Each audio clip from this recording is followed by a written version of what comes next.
bien caliente y de hindi mas komportable. Este el cosa mga reklamo del mga detenidos del celda del Police Station 11 al inacento del pueblo este tiempo. Después subí na más de 300% el número del mga detenidos sa celda di ila que epekto asigun del programa de War on Drugs del Philippine National Police entero nasyon.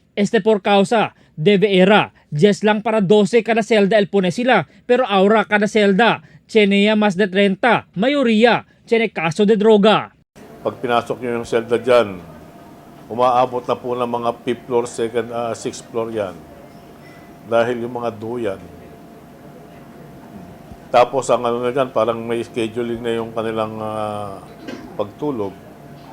Nagro-rotate na lang sila. Yan ang mga kakulangan ng kasi we do not have talaga yung sabi natin mga malalaking kulungan. And every day, nag-ooperate ang ating mga pulis.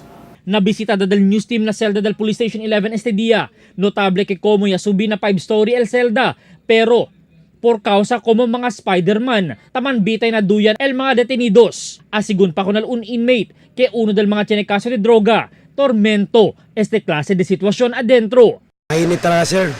Kasi noon 10 lang dito, 5 hanggang 10. Ayun po, hindi na, marami na talaga, overloaded na talaga dito sa loob, sir. Paano kayo nakatulog, sir? Minsan, nakaupo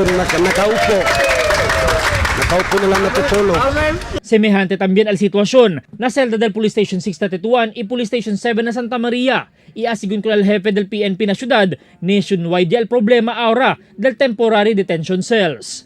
Ang mga selda natin sa mga police stations are only temporary detention. Ang inano lang natin dito, mabagal lang kasi yun, yung turnout ng ating mga commitment order. Kasi kung mabilisan na yan, walang may iiwan sa ating selda.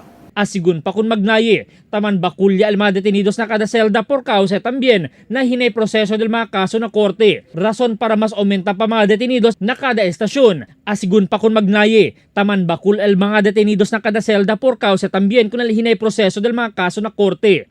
Por causa también kung di ila sin descanso operasyon de droga, mas aumenta pa mga detenidos na kada estasyon de pulis. Albert Luna, Dateline Zamboanga.